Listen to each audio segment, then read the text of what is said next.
मेरे साथ सादिया मौजूद है जिनकी उम्र 19 साल है और इनकी तालीम FA है। ये एक पेट्रोल पंप पर पेट्रोल फिलिंग का काम करती हैं। मैं वहाँ पर काम करती हूँ, फिलिंग का काम करती हूँ। टोटल के पेट्रोल पंप पर मैं खड़ी होती हूँ और मेरे साथ मेरी सपोर्ट है मेरी मामा की। NA न्यूज़ की वीडियोस देखने के लिए हमारा चैनल सब्सक्राइब कीजिए और बेल के आइकॉन पर क्लिक कीजिए ताकि आप हमारी तमाम आने वाली वीडियोस से बाखबर रह सकें। बिस्मिल्लाहिर्रहमानिर्रहीम। नाज़रीन अस्सलाम वालेकुम। मैं आपका मेज़बान हाफिज़ खुरम शहजाद और आप देख रहे हैं NA न्यूज़। मेरे साथ सादिया मौजूद है जिनकी उम्र 19 साल है और इनकी तालीम FA है। ये एक पेट्रोल पंप पर पेट्रोल फिलिंग का काम करती हैं। सादिया ये जॉब करने पर क्यों मजबूर हुई, आइए सादिया की ज़बानी सुनते हैं। जी सादिया, क्या वजह थी आप एक पेट्रोल पंप पर पेट्रोल फिलिंग का काम कर रही हैं एक लड़की होते हुए? सर मैं इसलिए काम कर रही हूँ कि मेरे बाबा इस दुनिया में नहीं हैं। उनको गुजरे 1 साल हो चुके हैं। उनके जाने के बाद 2 भाई थे, उन्होंने शादी की, वो अलग अलग अपनी बीवियों को लेकर घर में चले गए। उन्होंने बिल्कुल मामा को बेसहारा छोड़ दिया। मैंने अपनी माँ का सहारा बनने के लिए इस जॉब को देखा। मैंने जॉब को इसीलिए कंटिन्यू किया ताकि मेरे घर के हालात कुछ ठीक हो सकें। बिल्कुल मैं वहाँ पर काम करती हूँ, फिलिंग का काम करती हूँ। टोटल के पेट्रोल पंप पर मैं खड़ी होती हूँ और मेरे साथ मेरी सपोर्ट है मेरी मामा की। मुझे फ़ख्र होता है कि मैं इतने मर्दों में जाकर काम करती हूँ। मुझे किसी चीज़ की कोई टेंशन नहीं है, लेकिन सिर्फ एक दुख है कि भाई होने के बावजूद कि मेरी तालीम FA होने के बावजूद मैं इस तरह का काम करती हूँ। ये काम मेरी पर्सनैलिटी का काम नहीं है। कितने बहन भाई हैं और पापा की वफ़ात कब हुई? मेरे बाबा की वफ़ात को 1 साल हो गया है। हम बहन भाई 3 बहन भाई हैं, एक मैं हूँ, 2 मेरे भाई हैं। अच्छा, इकलौती बहन है दोनों भाइयों? जी। भाई किस वजह से छोड़ के चले गए आपको बेसहारा? मुझे इसका कोई इल्म नहीं। भाभीियों ने जैसे उनको कहा उन्होंने वैसे किया। वो एक से दूसरे दिन बाबा के वफ़ात के दूसरे दिन ही वो हमें छोड़ के चले गए। घर आपका अपना के रेंट पे है? रेंट पर है। जब भाई साथ रहते थे तब भी रेंट पे रहते थे? जी। कितना रेंट है घर? 8,000 रुपया किराया रेंट का, गैस और बिजली का बिल अलग से देते हैं। अभी पेट्रोल पंप पे आपको कितनी सैलरी मिलती है? 12,000 रुपया। 8,000 तो आपका रेंट चला गया, बाकी 4,000 में किस तरह आपका गुजर बसर? बस अल्लाह के सहारे पे हो ही जाता है। 8,000 रेंट चला जाता है, मामा की मेडिसिन वगैरह, बस सहारा अल्लाह बनता और कोई नहीं। अच्छा, आपने किसी और जॉब के भी लिए अप्लाई किया था? मैंने बहुत जगह CV दी हुई है, लेकिन ये कोरोना की वजह से बहुत हर चीज़ लॉकडाउन की वजह से बंद हुई हुई है। वो कहते हैं कि हम आपको फ़ोन करके कर लेंगे, लेकिन अभी तक तो ऐसा कोई भी चांस नहीं। तो मेरे लिए बेटर यही है कि मैं इसको छोड़ के बैठ जाऊँ, तो फिर मैं बिल्कुल ही बेसहारा हूँ, क्योंकि मेरी मामा बहुत बीमार रहती है और मैंने उनकी मेडिसिन के लिए मैंने इस जॉब को नहीं देखना, मैंने अपने घर को देखना है कि मेरा घर किस तरीके से चलता है, तो मैं दैन ये जॉब करूँगी। तो भाइयों को पता है कि उनकी इकलौती बहन किसी पेट्रोल पंप पर पेट्रोल फिलिंग का काम कर? नहीं, उन्हें नहीं पता और ना ही मैं बताना चाहती हूँ उन्हें।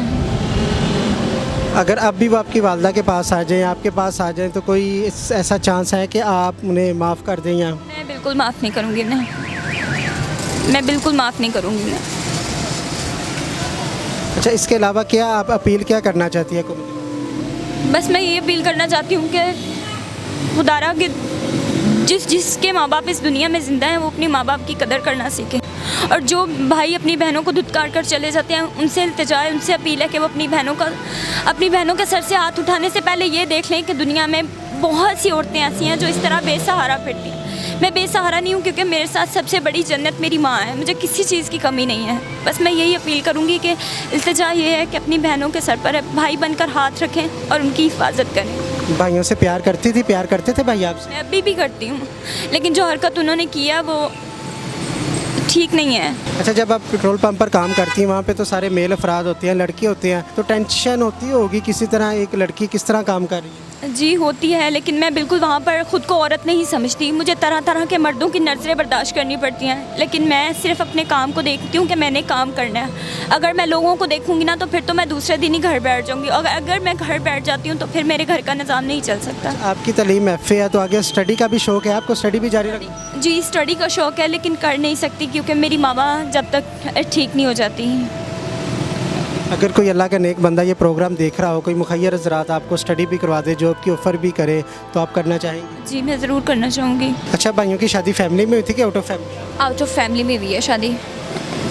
तो बच्चे कितने भाई? एक के माशाल्लाह 2 बच्चे हैं और एक का एक बेटा है अभी।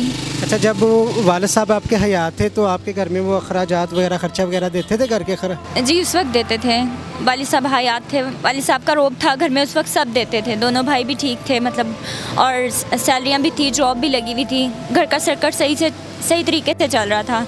लेकिन जैसे ही बाबा की वफ़ात हुई उसके बाद हर चीज़ दरम बरम, घर का निज़ाम उल्ट पुल्ट सारा कुछ मतलब ख़त्म हो गया। बाबा आपके क्या काम करते? मेरे बाबा कोई काम नहीं करते थे, वो शुरू से मतलब उनको फालिज हुआ था तो वो मतलब बिल्कुल उन्होंने अपनी हयात ज़िंदगी में उन्होंने कोई काम नहीं किया उन्होंने। अच्छा, वालिद जब हयात थे तो तब कभी लड़ाई झगड़ा घर में हुआ था? आपको ये शुबा था कि वालिद साहब की वफ़ात के बाद भाई ये हमें छोड़ के चले?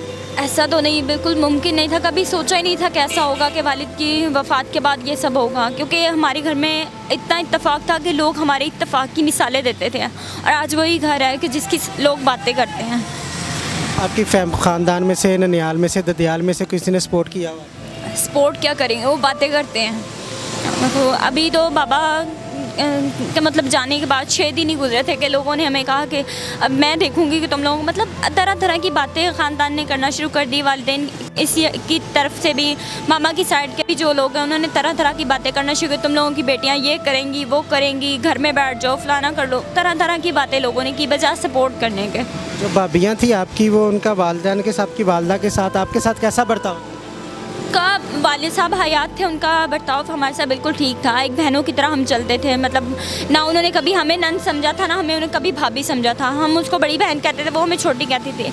लेकिन अचानक ही कुछ ऐसा इत्तेफाक हुआ कि बाबा के जाने के बाद हर चीज़ अचानक से बदल गई, मुझे नहीं पता कि वो सब कैसे हुआ। अच्छा, वालदा भी इसी सदमे की वजह से बीमार है? जी इसी वजह, एक तो वो बाबा के जाने की वजह से मतलब थोड़ा सा डिप्रेशन में आ, और ऊपर से मतलब ये जो लोग तरह तरह की बातें करते हैं इस वजह से भी मम्मा बीमार रहती हैं। जी नाज़रीन, आपने सादिया की दर्द भरी कहानी सुनी। बेटियां जो होती हैं, बहनें जो होती हैं, घर की रहमत होती हैं, इज़्ज़त होती हैं, अपने माँ बाप का, अपने भाइयों की आँख का तारा होती हैं। तो अगर इनके भाई ये प्रोग्राम देख रहे हैं तो उनसे गुजारिश करूँगा ये अपनी इज़्ज़त को, अपनी बहन को, अपनी रहमत को आप संभालिए, अपने गले लगाइए। ये आपकी अकलौती बहन है और कोई सादिया की मदद भी करना चाहिए, कोई जॉब ऑफ़र करना चाहे, इनके वालदा का इलाज के लिए कोई अखराजात उठाना चाहे तो नीचे स्क्रीन पर नंबर चल रहा है, आप इनसे रब्ता कर सकते हैं। इसी के साथ अपने मेज़बान हाफिज़ खुर्रम शहज़ाद को दीजिएगा इजाज़त। अल्लाह ने के बान।